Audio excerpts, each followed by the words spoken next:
Petrogas Angels remain undefeated in the PVL Season 3 Reinforced Conference.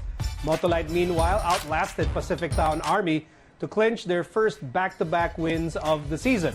Joining me today to discuss the weekend's PVL matches are Synjin Reyes and Madam Mozzy Ravena. Good noon. Madam Mozzy on a Monday.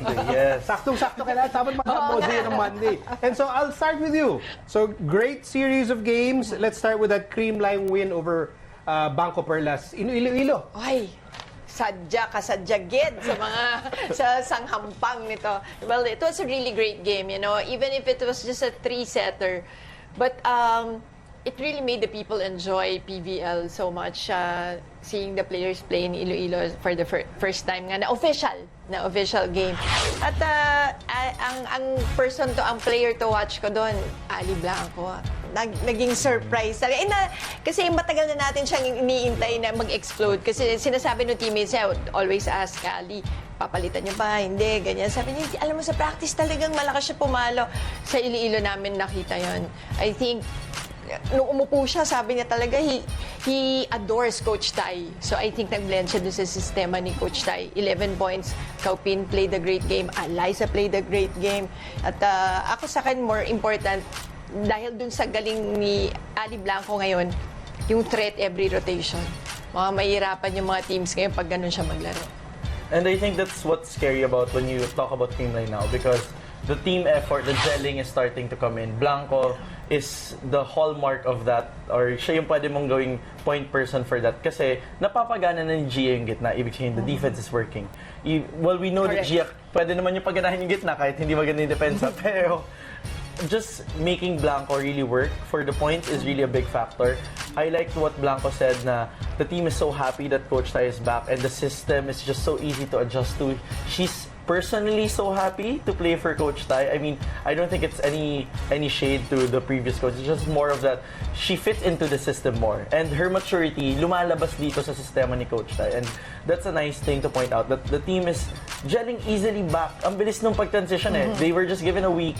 And now, sobrang, parang nabubuhay na ulit yung Creamline that we know na kayang champion caliber tong Creamline team na to. I think they're playing more relaxed. Yeah. Yun lang talaga yun. Parang naging na sila, back to their old ways. Yung Parang enjoy volleyball na exactly. system nila, nandun na. And Synjin, I think you should also thank the great people of Iloilo for feeding you.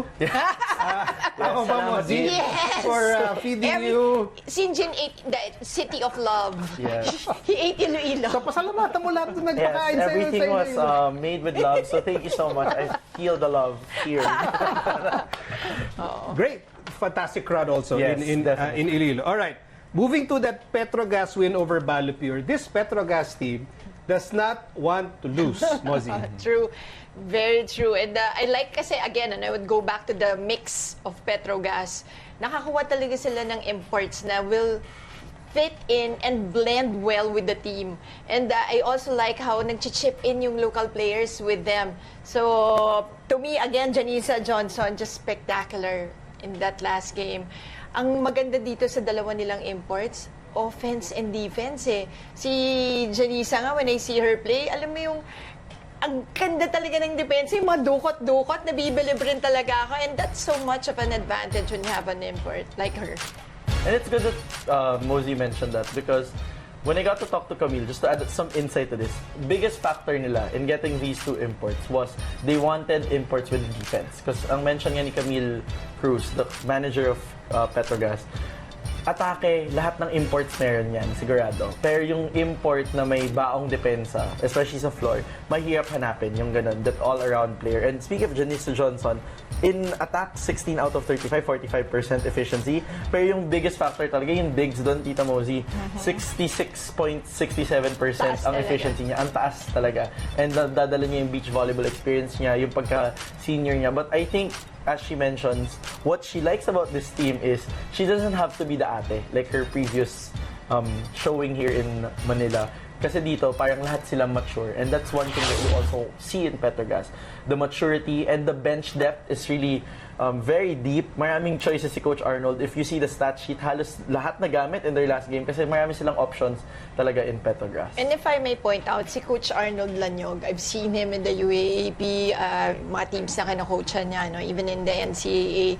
What you notice about him is that ang galing niya magpasok labas ng tao. Yun talaga yung nakikita ko sa kanya. Yung timing And niya. pati ngayon sa Petrogas na dadala niya. And that's why Petrogas, wow, still super impressive in the Reinforced Conference. Let's move to that 5-setter. Motolite winning over Pacific Town Army, Madam Mozzy. Wow, 5-setter for Motolite. At talagang fight till the end. Napaka anticlimactic na ending kasi, di ba, yung bumagsak na yung bola, nobody went for that third ball. But at any rate, again, it was such a nice game to watch. Why? Because the veterans, I like when the veterans go the extra mile, no, yung 5-setters na lumalaban sila because that is a threat talaga to the other teams. Now, Motolite, on the other hand, sa akin kasi they're like Petrogas, yung mix nila. It's just that parang hindi pa nagkiklik. Pero dito sa game na to, you saw si Shannon Thompson was really talagang wanting that win. And also yung mga imports nila, parang becoming, at least, nandun na sila on their way in becoming like yung Petrogas na yung imports nga magdadala ng team, tapos mag-chip in yung locals. You have Tots, di ba? Sila Isa, nandun naman sila sila Ganaban, to put in some points. Kaya sa akin, important din yun, yung mga locals. When we look at Motolite, gelling is really a factor right now because you have to consider they've trained for more than a month lang. That's one. Number two, malaking factor din, yung dalawang imports that they have on court ngayon were not the original imports that they've been training with. They had Silva at the start of the year, but then unfortunately they had to let her go. They had also Semilovic at the start of the year who was here so early in this year pero hindi siya push through as well because of an injury. So, ang laking factor talaga ng gelling. Plus, the team hasn't trained that much. They started May 1, May 2, if I'm not mistaken. So, biggest factor yun. But yeah, Thompson, great performance. But chipping in really for me on the local side, Tang Ponce. Impeccable performance as always. Kaya tumatagal, kaya may pang matagalan spirit tong Motolite to their name. Dahil Na-inspire to sa Iloilo, Ang dami naisip ng mga linya Hindi, dahil syempre, yung depensa ni Tang, na binubuhay niya yung bola, and of course, Ayel Estanier and Fen Emnas just setting it up, making everything easy for their teammates. It was a great game for Ayel. I really applaud her and laud her with this performance. And we wish to see more from Ayel na ganito. I think masanay siyang nagsastart. Well, I applaud you, Synjin, for having that pangmatagalan spirit. Thank you very much, Synjin Reyes, and of course, Madam Mozzy Ravena. Thank you guys for helping us out on Monday. Thanks also. Thank you. This has been The Score. I'm Miko Alili. You can also watch The Score on the iWant app for free. And we'll leave you now with a look at our features on the Pro-Ride events in Alabang and Subic. We'll see you all again tomorrow.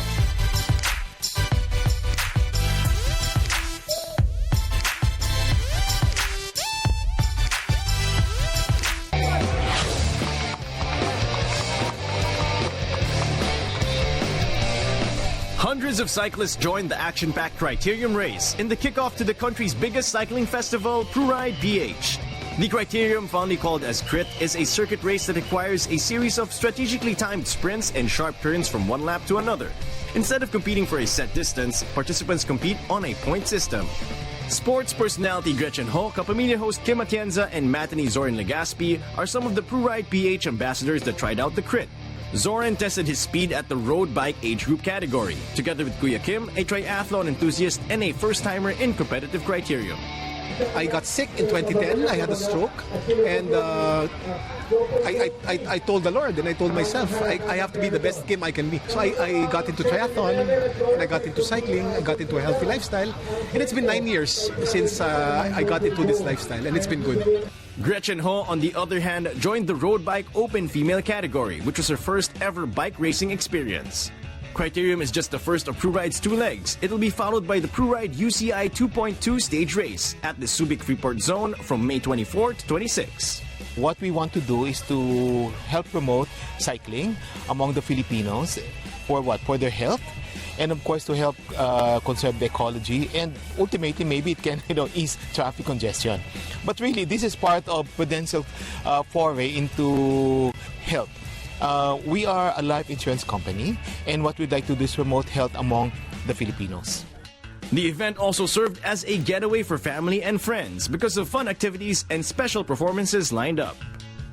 I decided to join ProLife because I want to, encourage my son to join me here, and it's also to take time to have bonding with my son.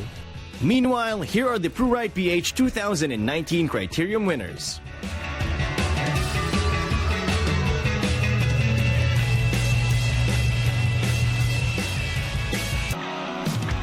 The 2019 edition of ProRide PH drew a successful conclusion last May 26 in Subic Bay, Freeport Zone, Zambales.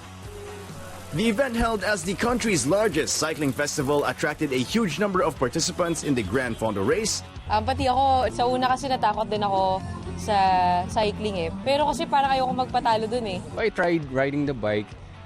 Ayun, hanggang nagustuhan ko na, and then hanggang naging addicted ako because of yung mga challenging routes. Sa pagbibisikleta, natural tayo dyan.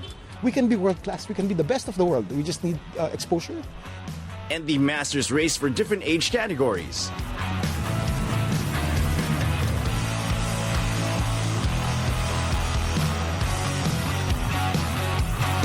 Meanwhile, cyclists from 17 international teams and 8 local squads participated in the UCI 2.2 stage race. Veteran cyclist Marcelo Felipe of the Philippines raced to the top of the podium after 2 stages, before the International Cycling Union and the organizers decided to cancel the 3rd and final stage because of extreme weather conditions brought about by heavy downpour. Felipe rode a combined 295.8 kilometers for stages 1 and 2, with a time of 7 hours, 57 minutes, and 15 seconds to lead all riders. Aside from bagging the overall title, he was also named as this year's King of the Mountain and Best Filipino Rider. Siyempre masaya po dahil matagal ko na rin pinapangarap humawak later sa jersey, pero ngayon ang nangyari lahat dito sa bansa pa natin, kaya masaya. Finishing in second was South African Brendan Davids, who clocked in with a total time of 7 hours, 58 minutes, and 2 seconds. Coming in on third was New Zealand's Michael Vink. We do hope that you participate again next year. We're going to hold our ProRide PH 2020, and I tell you, I aim for it to be again a UCI 2.2 accredited race, and definitely much more activities for the whole family.